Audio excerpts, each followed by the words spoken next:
ye, hear ye, hear ye. Supreme Court of Florida is now in session. All who have cause to plead, draw near, give attention, shall be heard. God save these United States, great state of Florida, honorable court.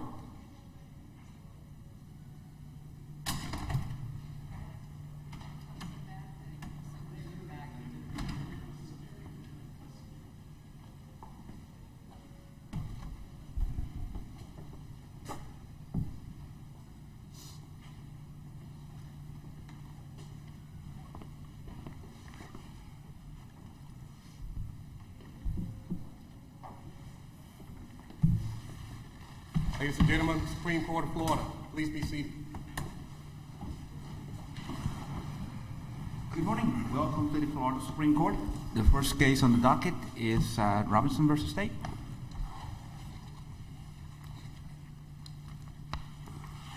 Whenever you're ready. May it please the court, my name is Ross Keene. I represent the petitioner Brian Robinson. I've reserved 5 minutes for rebuttal.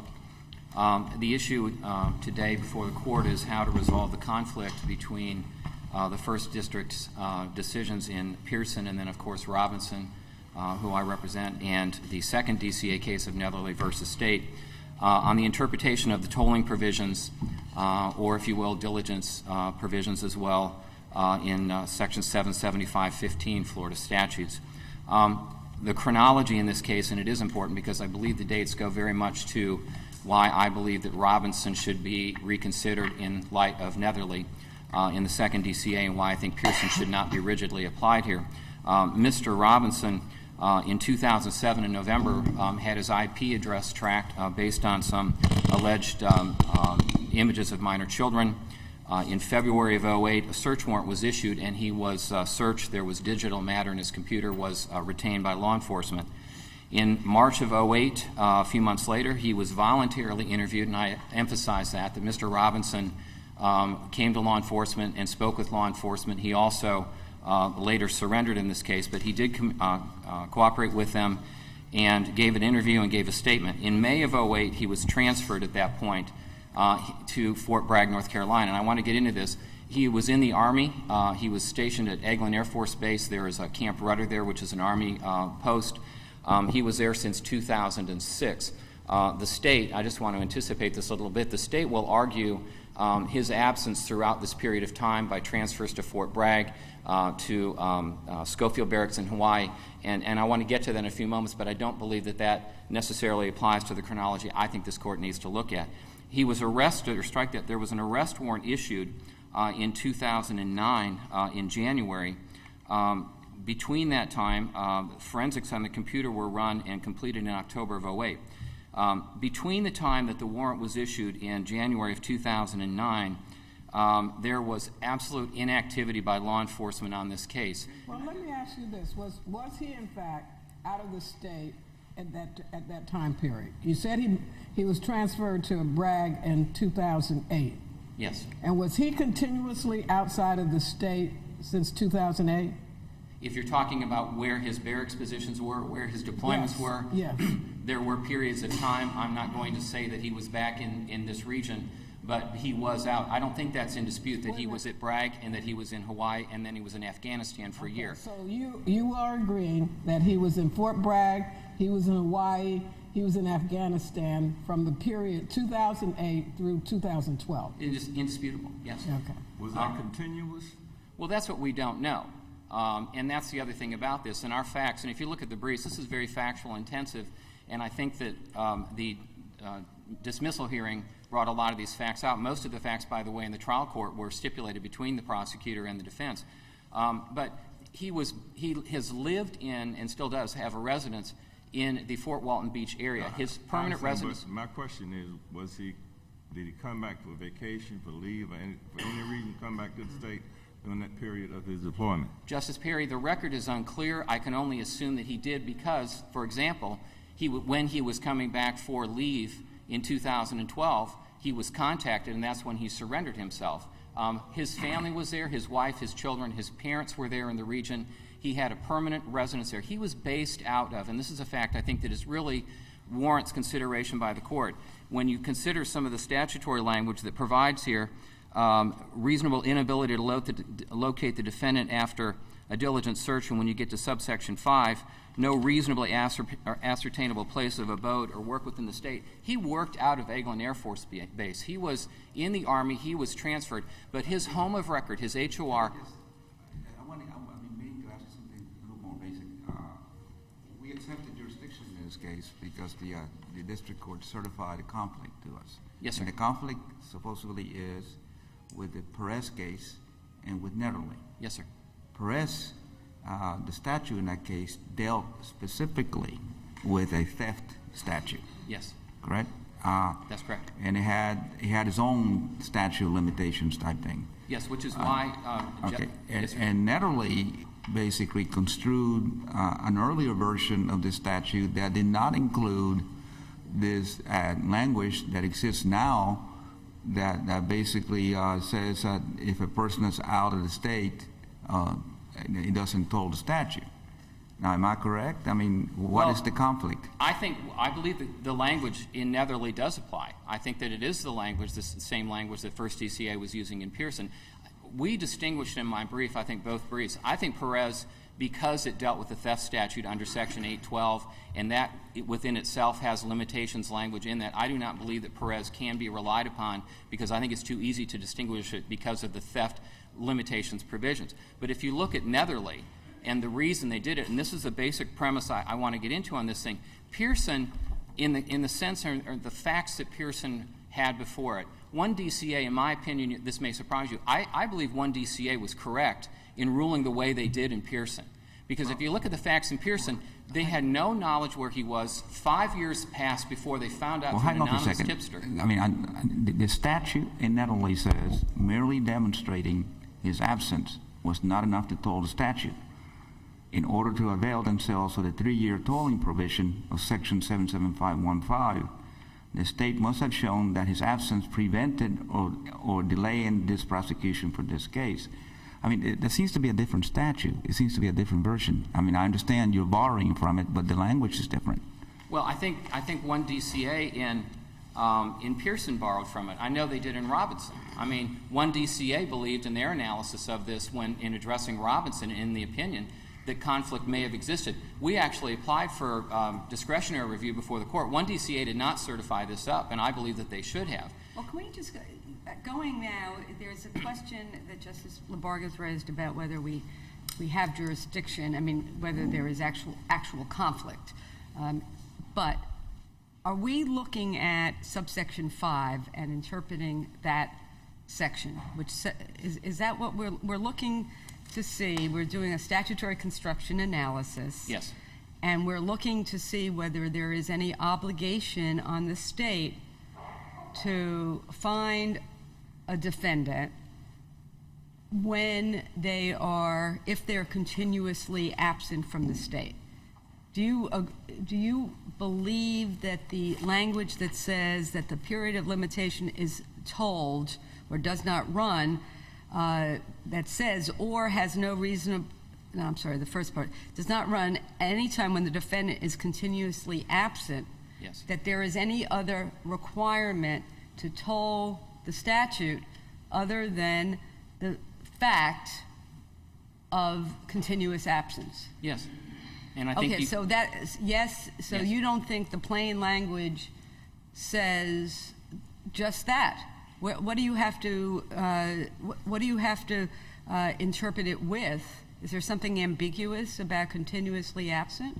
Because, Justice Periente, I believe that you have to go back and look at subsection 4B, which provides that a prosecution in which the defendant has not previously been arrested and has not been commenced when the indictment or information is filed, provided the capias or summons is served and executed without unreasonable delay. That is where 2nd DCA was going in Netherly, because you get into that. But the other part, number 5, is a tolling provision. Yes.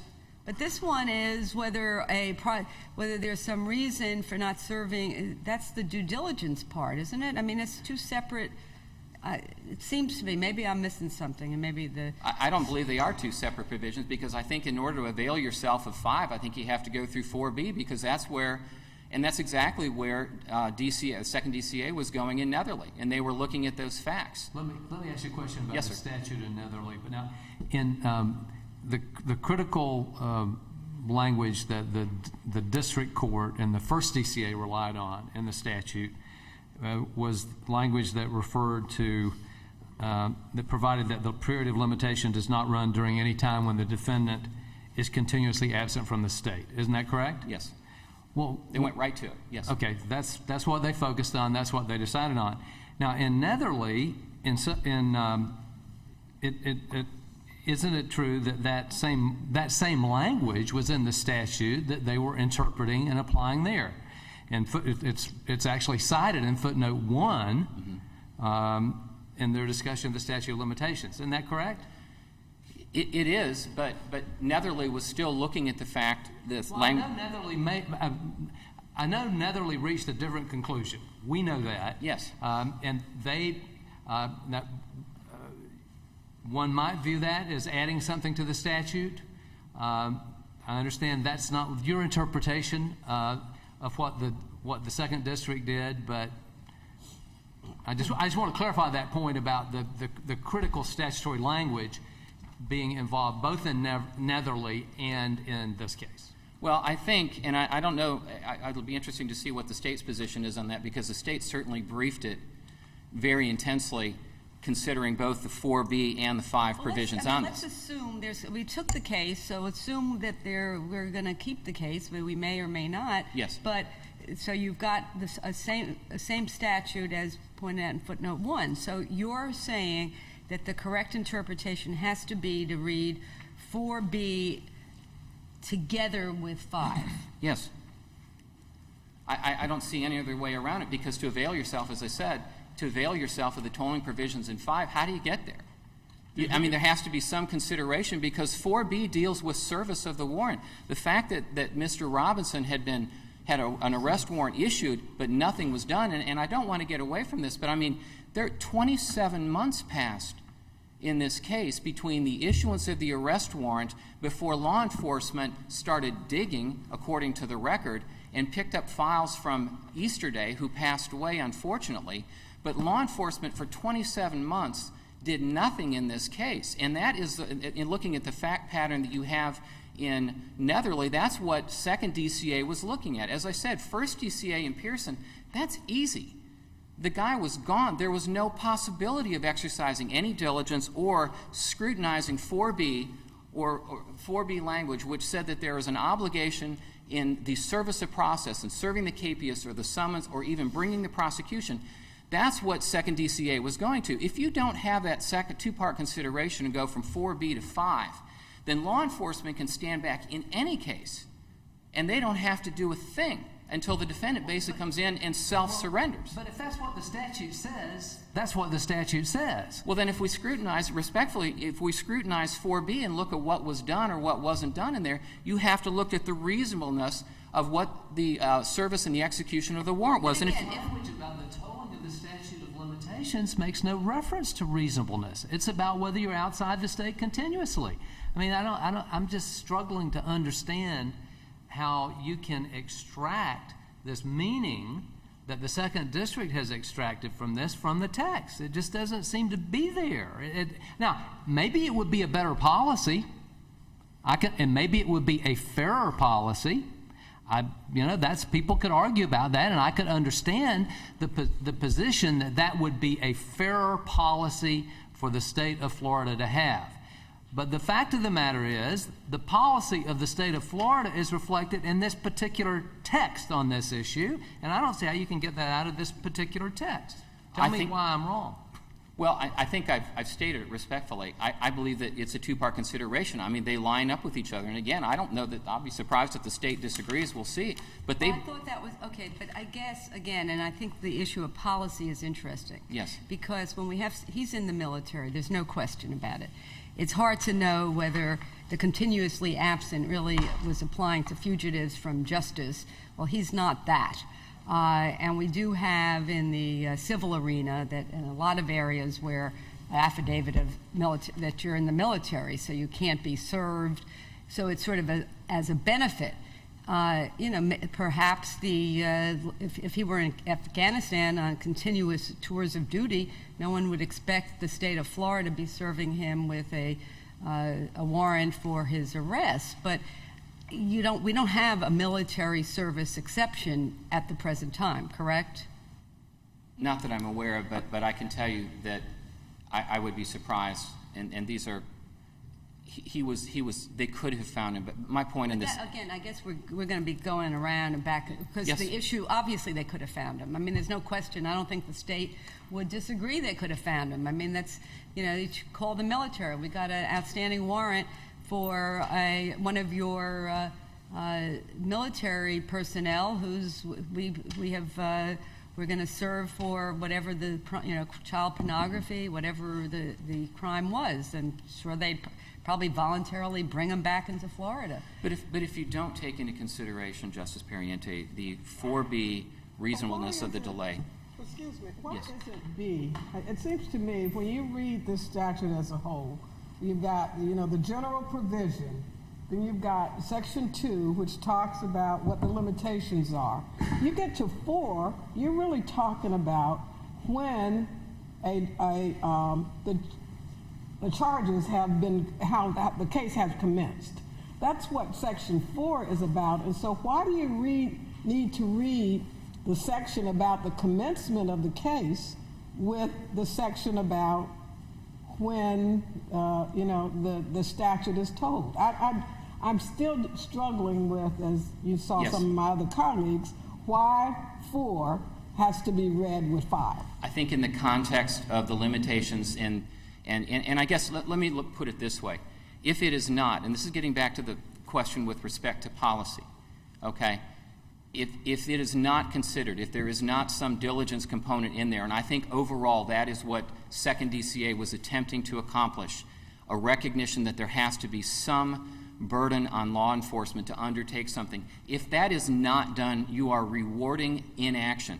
And if you want a case with facts where law enforcement's inaction is rewarded, it's Robinson versus State, because they did nothing to try and find the man. And if you look at you have to look historically, I think, at statutes of limitation and statutes of repose. They are to protect defendants. And it's not just in a civil setting, but it's in a criminal setting as well. Evidence can go stale, witnesses can... You're into your rebuttal. Yes, I'm aware of that. You're free to continue, but I'm just telling you, you got 3 minutes and 27 seconds left. Yes, I understand. If I can finish that point, though, about the statutes of limitation, to not consider that, to not look at that, to allow the state to simply sit back. If they had not called somebody up and picked the phone up and gone and gotten Mr. Robinson to surrender in 2012, we may not be here. We may be here 2 or 3 years from now if they had relied on it in the way that you're suggesting. And I don't believe that's what the legislature intended. Wasn't he back in Florida then?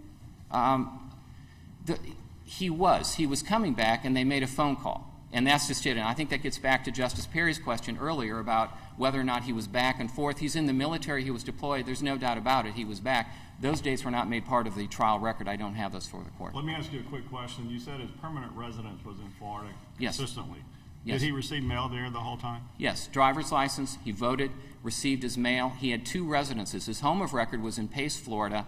His house that he owned was on Landmark Drive, and that was in Fort Walton Beach. There were 2 residences there, one or either or both of the residences where law enforcement was contacting him when they went to him to voluntary surrender. Yes, he was still in the state at that point, but they could get him. They knew how to get him, and his command was there. And command can summon somebody. I don't care where they are in the world. His command can find him.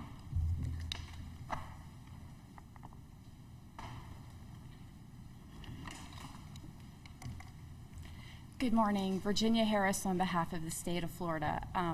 You were talking before about whether or not there was conflict, and I do agree that it's sort of as though Pearson and Talking to your mic. Pearson and Netherly are in conflict, but both of them interpret versions of the statute before the 1997 amendments. The first district does indicate that this case is in conflict with Netherly, but as you noted, it's construing a different version. It seems to me that for Perez, the 2011 Perez, because 2 different Perezes are discussed in this case, but They do rely on a different statute of limitations, a more specific one.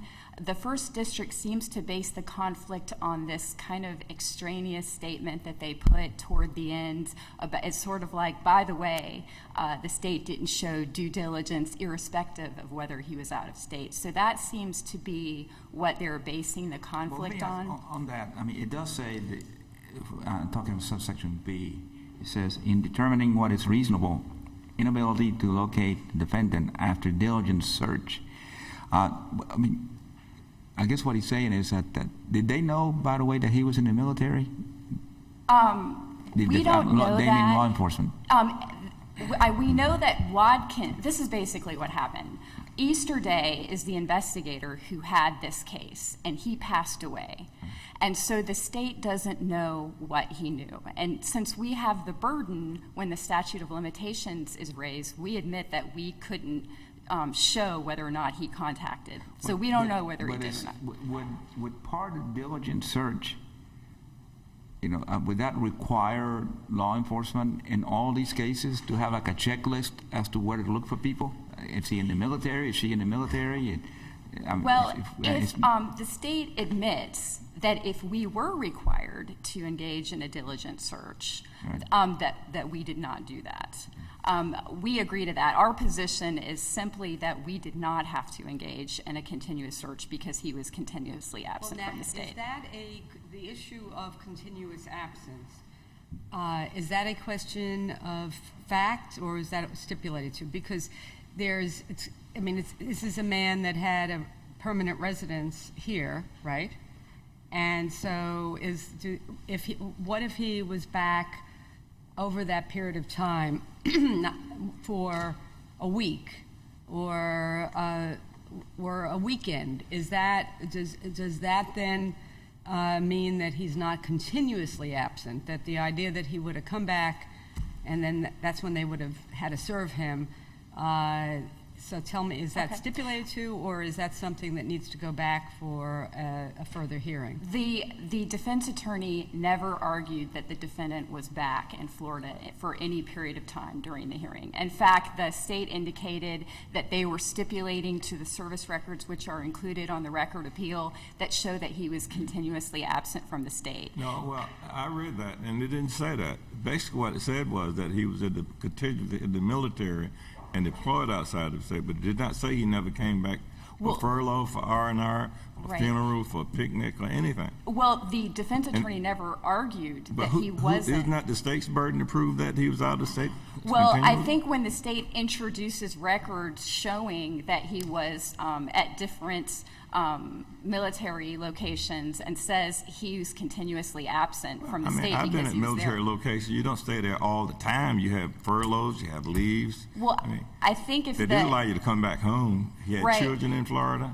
But the defense attorney never said, well, the state presented this evidence, but we disagree. He did come back, and here's the evidence that he came back. I think when the state introduces evidence that he was out of the state from May of 2008 till May of 2012 and introduced records, which the defense stipulated to the records, and the defense does not argue that, no, this is wrong, he came back at times, that the state did meet its burden in that regard. Let me ask you a question. At some point, and I always thought this type of section was there for the fugitive, not the movie, fugitive, somebody that actually was attempting to avoid prosecution.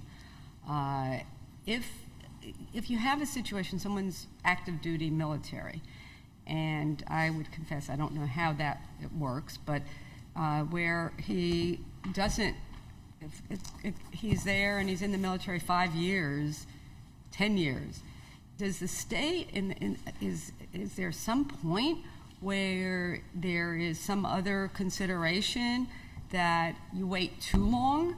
Is there any other statute that deals with something about an outside time for tolling. It's not a statute of limitations defense, but there is a case called Howell in the first DCA, and I haven't seen that it's been abrogated by anything that you said, and it talks about two things. First is constitutional speedy trial, which in this case, the state filed the information in 2012, so that wouldn't have really been an issue, but it also talks about something called oppressive delay, and it's a delay of a pre-arrest. And the two factors that it discusses are the length of delay and whether or not there's actual prejudice. So it seems that those would be one of the two options that a defendant would look to outside of the statute of limitations to pursue a remedy if they felt like they were being forced to proceed in a trial many years later. Have you looked at other states? I mean, it does seem, again, that active duty military, where we celebrate our military, or that there is something about this that does seem unfair to a person in the military who is clearly in this situation, cooperated with the interview, turned himself in voluntarily at the, when he knew it, but what is this the same statute that exists in all the states and nobody has a military personnel exception to deal with them differently? I'm not sure if other states do, but I will say I do not think that our legislature cares the reason that you're out of state. It doesn't put any language to indicate that it matters whether you intended to be out of the state or whether it was voluntary or not. My personal opinion, and this is speculation on my part, is that it would be a burden with all the crimes that are committed in the state of Florida. I mean, there are thousands and thousands to monitor all the people going in and out of state. And also, I noticed they use the word extradite a lot in both of the provisions. It costs money to extradite people from other states. And so I would opine that perhaps those are two of the reasons why. Now, the way they caught him, I understand, they had the FBI to go to Honolulu, all the way to Honolulu. Now, he was at Fort Bragg. They knew where he was. Right. But you said this money thing, they have to go all the way to Honolulu. Then they called back and said, oh, by the way, he's back in Florida. I mean, that's how they caught him. And at all times, he told them that he would surrender whenever they wanted him. Right. Well, we don't know whether Easter Day asked him to self-surrender or not, because investigator Easter Day is deceased. But we're kind of stuck in that terms because we can't prove that he did. The state could at least afford a postage stamp. Well, yes, but I think when you look at the statute, it's sort of like we had case law prior to the amendments where mostly the second DCA was adding this due diligence even if a person was out of state. And the first DCA disagreed even back then because it says in determining reasonableness, the court will consider an inability to locate a defendant after diligence or absence from the state. And so if you wanted due diligence when someone's outside of the state, why would you put or? Why wouldn't you put and? But Did they decide due diligence to see if he was in the state? well, we don't have any evidence of what But Easter they Day knew where he did. lived. They knew where his parents lived. I mean, Right. So had he been in the state, they wouldn't have done anything. We cannot prove. We have no information about what investigator Easter Day Common did or sense would didn't tell you do. that they knew where he was. And Right. Well, actually, the petitioner's brief and also the record, I think in the state's response, indicate that Watkins, when he started looking into Easter Day's old cases in April of 2011, had to do some digging to find out the petitioner was in the military, which means it must not have been obvious from Easter Day's file that the petitioner was in the military, or he wouldn't have had to do digging. This whole thing is determined whether or not the person who initially started this died. And Right. if they died, you up the creek. Well, no, our position is he was continuously out of state, and we did not have to engage in due diligence. In fact, I mean, if you look at what happened, we had some case law out of the 2nd District that said that the state had to engage in due diligence when someone was out of state. And then the legislature comes back in 1997 and in 2 different places strongly indicates that it intends to treat out-of-state defendants differently than in-state defendants. At first, Now, this criminal, the limitation with regard to the charging of a crime may find its origin more recently, but in the civil context, we've had a provision like this for over 40, 50 years. So what does that give us any insight? Because you have prospective defendants that are outside the state of Florida, and I think the language is virtually the same. And is there any analysis in those about this diligence requirement, or that a plaintiff has to search out where that defendant is? Well, criminal law is a little different because if you think about it, the statute of limitations is not a constitutional right. It's a creature of statute. It's really, if you think about it, a gift from the legislature because Well, it so comes. it's in civil, it's the same thing. Right. And so if the legislature wants to say, we're only going to give a gift to certain people under certain You circumstances. do have a constitutional speedy trial. Right, but I mean, you can't just wait forever to Oh, prosecute no, someone. that's true, and that would be a limitation on this. Well, let me ask you one thing, just from a procedural basis. This case, it was a motion to dismiss filed by the defendant, and the parties entered into a whole bunch of stipulations about the facts. The trial court denied the motion to dismiss, and it went from that to the first district. No trial, Right. So we're just basically here on a motion to dismiss. Is that common? I mean, shouldn't the case have proceeded to trial and have some disposition before it came up the appellate ladder? Oftentimes, I have seen it, just from reading the other cases, that the defendants will do a petition for writ of prohibition before trial. Right. So in looking at the case law, I wouldn't say that the defendant pleading and reserving his right to appeal a motion to dismiss is the most common way Right. that I've seen it occur. Normally, it seems to be the petition for writ of prohibition. But in this case, it just appears from the fact that the legislature actually took the time to include in both provisions, and the petitioner loses under both because they added the provision to 4B of the 2007, failure to execute process on or extradite a defendant in another state who has been charged by information or indictment with a crime in this state shall not constitute an unreasonable delay. That is the first thing they added. And then for the tolling provision, they say this provision shall not extend the period of limitation otherwise applicable by more than 3 years, but shall not be construed to limit the prosecution of a defendant who has been timely charged by indictment or information or other charging document and who has not been arrested due to his or her absence from the state or who has not been extradited for prosecution from another state. And if you think about it, the word extradite really stands out to me because if someone is in another state and they're incarcerated, for example, that's just about the easiest way to find them. I mean, if they're incarcerated somewhere else, you could be sitting at your desk and look up a website and find them. So the fact that the legislature included the word extradite shows me how much they really don't care about whether or not the state exercises due diligence when someone is out of state. I think they've made a very clear intent that it's just the petitioner's absence from the state. And I understand your position about Justice Labarga about whether or not there's actually a conflict, but it does appear that it's based on that one little sentence in the 2011 Perez case, and that you're probably right.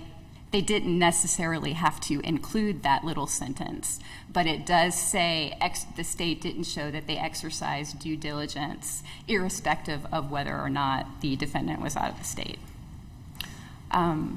If you don't have any further questions, the state asks that you approve the first district's decision. Thank you.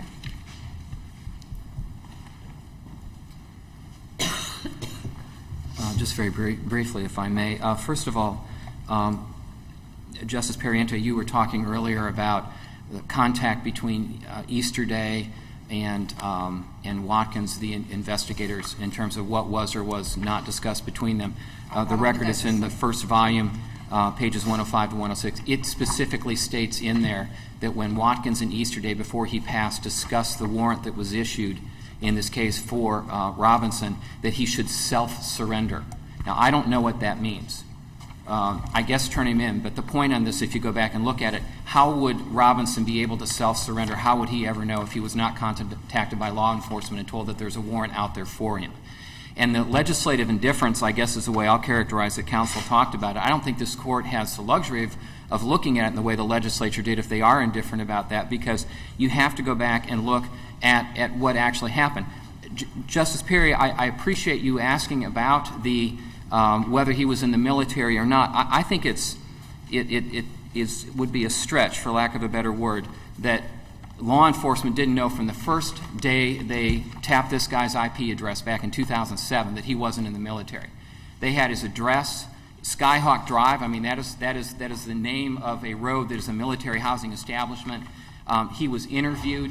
A warrant was issued. They knew where he lived. There was an offense report that was prepared in this case. They knew the man was in the military. I don't think there's any doubt about it. I can't put my finger on the record where that is, but I think it's just, I don't think that you can suggest that they didn't know that. And I think that's important, because if they did not, if they knew that, they know they could have gotten him, and they did nothing. I understand also with respect to Where in the statute, though, does it say that they knew he was out of state, but they could have gotten him, to use your words? Well, where in the statute does that describe? It seems to me that this is a tolling statute, and it tolls when certain events are happening. And the burden. And this is just like the civil tolling. Yes, and if I may, I'm out of time. If I may just answer that question, the burden is on the state to establish their right to the tolling provisions on this. And if they do nothing and law enforcement does nothing, then I don't see how they can, in a situation where we're trying to protect defendants' rights with when there's ambiguity, I don't see how the state can rely on that. We would ask that you. I have a question connected to that. Was the state correct in representing that before the trial court, the defense did not assert that, or did not deny that the defendant had been continuously out of the state for the requisite period? Now, that's something we can look up. Yes. But I'd like you to tell me what I'll find when I look it up. Yeah, I know that the state, in their briefing, they assume he was continuously absent, and I think that's. I'm asking. I don't know where the record. Clear yes, about sir. what I'm asking you. Yes. I'm asking what happened in the proceeding before the trial court. Yes. I'm asking you to tell me, based on that, not what was in somebody's brief, not some speculation, but if you don't know, I you do. can tell me that. No. But if you do know, tell me what it was. It was Eglin Air Force Base or Camp Rudder, Fort Bragg, Schofield Barracks, and then I think he was continuously absent. I am answering your question respectfully, sir. I think that he was absent. Those were the duty stations. But was he back, getting back to Justice Perry's question, was he back for leave? His family was there. He had kids. I think he was.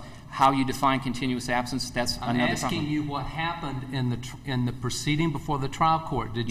Was there any assertion that he was not continuously absent? I'm not trying to be difficult about it, but I just I understand that. I understand that. No, I don't believe that. I think that there was an assumption that he was continuously absent, and that excludes the possibility he was back on leave for short periods. But as far as long periods, yes, I think that the defense conceded that. I think that's the fact of the case.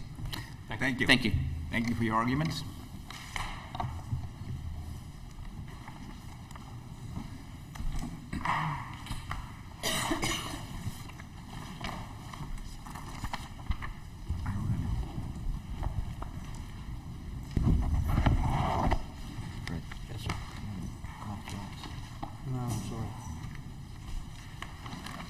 Okay.